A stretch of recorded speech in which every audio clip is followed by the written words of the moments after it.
It's Wacky Animotive here to present you with What If Issei Was Betrayed and Ate the Ito Ito no Mi, Part 2. Let's go ahead and get into it. It's been a month since Issei Hyoda went missing, and not a single person cared or questioned why he disappeared, and pretended as if he never existed in the first place, and everything went back to normal, except for the fact there is a new company clothing store named Flamingo Threads that was put near Kyohai. POV, Riser Phoenix.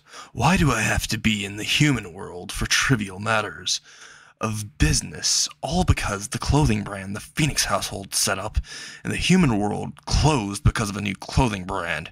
He thinks as he walks into the HQ of Flamingo Threads, and the first thing he sees is a stunning receptionist with black hair and majestic blue eyes, as blue as the ocean, and a figure woman would kill to have. His face immediately turned into a lustful smile as he looks towards her assets and sees her name tag that says Cyrus.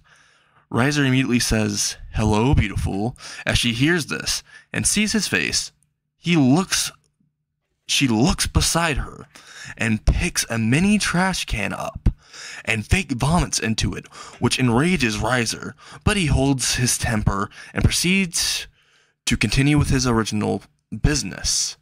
He immediately says, "I would like to speak to the CEO of Flamingo Threads about urgent business. My name is Riser Phoenix.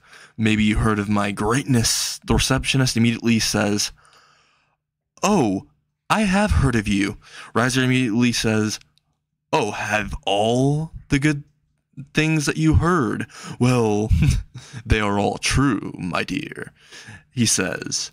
Cyrus immediately says, "Oh, the fact people say you're a limp dick jackass," which people find his face to look exactly like an ugly chicken. Looking at you, it seems to be true, honestly. Maybe you should have some face surgery. After all, that's a face not even a mother could love, as he stares at his face, immediately enraging him, as she said all this with the biggest shit-eating grin.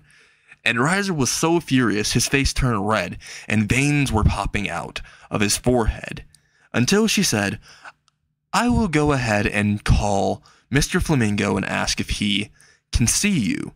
Cyrus proceeds to pick up the desk phone and call Mr. Flamingo. When he picks up, she says, "I'm sorry to disturb you while you work on those custom order suits, but a person who looks like a man with middle school syndrome walked inside. Should we call the mental hospital?" Immediately as she says this, she intentionally said this loud enough for everyone to hear. So they look at Riser, and he quickly tries to cover his face with the magazine he pulled out of his suit pocket, forgetting that it was a nudie magazine, and people looked at him even worse because he seemed more like a pervert, which he definitely was. Some old woman even literally grouped up together, walked up towards him, and started hitting him in the head with their purses, while saying, "You shouldn't do this in front of younglings."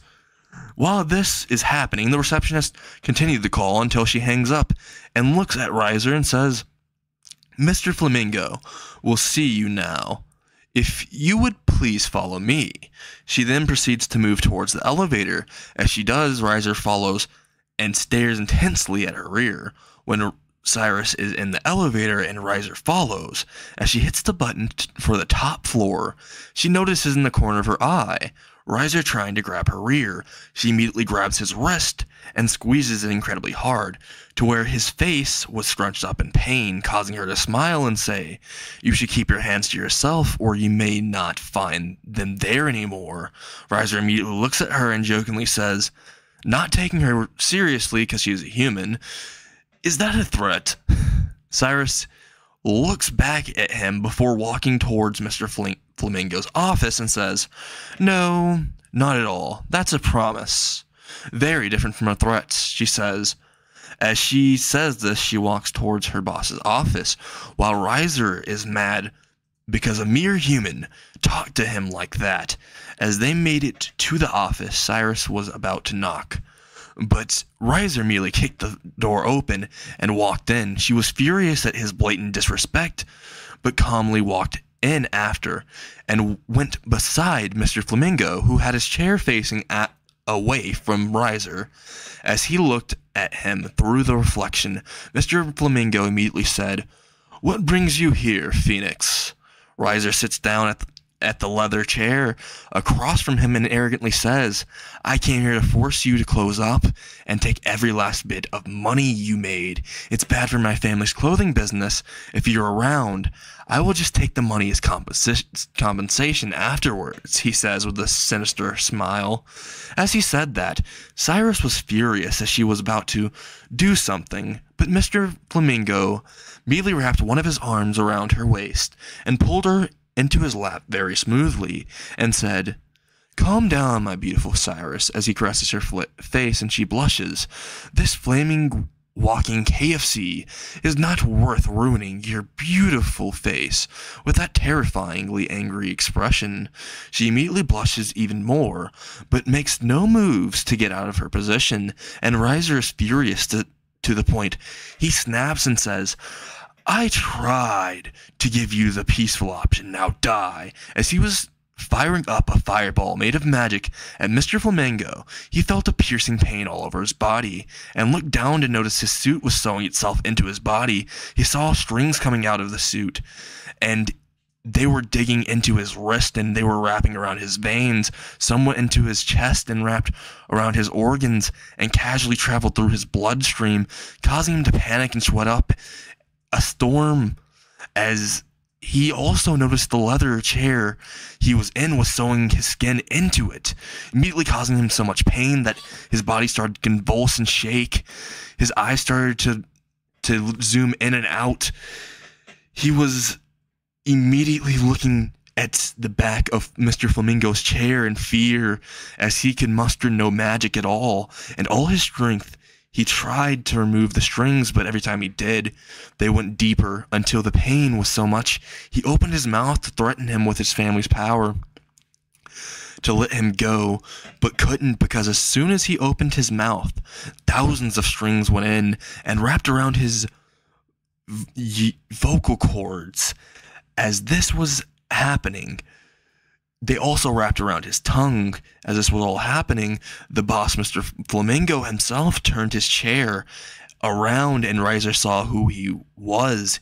He looked different, but it was definitely Issei. He wore a custom-designed red suit and had glasses on that made it to where you couldn't see his eyes. His hair was shorter and face was sharper. His muscles were more defined. He merely stared at Riser with a cold expression that he could even sense through his glasses, as a red glint was in his glasses, before saying, "Riser, I see you never changed. Still an absolute disappointment, I see. But they all are. You devils are like this on the inside. Just takes a little to show what's on the inside." As he snaps his fingers. As he says this and snaps his fingers, some of the strings in his body go into his stomach and start to expand. It expands as Riser's stomach gets bigger and bigger, and like a balloon, until it pops. As this is happening, Issei is singing "Pop Goes the Weasel" along with Cyrus as they stare at what's happening, until Riser's stomach explodes, and you can see everything inside his body, all his organs being displayed for everyone to see, and his tears flowing out of his hopeless face as he regenerates. And Issei merely says afterwards, "I would love to stay with you a little longer, but I'm afraid me and Cyrus are busy. As they say, time is money, and you have no time left. Thus, there's no money being earned here." As he says this, he gets up while Princess carrying Cyrus, who is blushing, and walks towards the front door, and stops before opening it, and says, "Maxwell, dinner time," he says in a sinister tone. As he says that, he leaves Riser stuck, sewed to a chair, finally able to speak, but not move. As much as he tries, he notices something as he tried to move. He was stuck. He looked down to see a huge shadow looming over him. He looked up and he was horrified as he saw the red glowing eyes of a huge leopard-human hybrid with its mouth wide open looming over his head, and he screamed POV Issei. As Issei walked out of his office, he waves while carrying his secretary. He heard the screams and crunching and looked around and saw the horrified employees he had. He immediately said, "If you all don't hurry up your work, you will be next. Chop chop," he says while he snapped his fingers over and over. Everyone immediately continued their work faster and faster than ever and tried to avoid hearing the screams of Riser, who was in the office being munched down on, until they all of a sudden stopped and all they could hear was just crunching, sickening crunching. And that's all of What If Issei Was Betrayed and Ate the Ito Ito no Mi Part 2. I hope you all enjoyed. If you did, make sure you smash that like button. Remember, if it doesn't reach to 1,000 likes, then the series will most likely be canceled. I hope you all enjoy.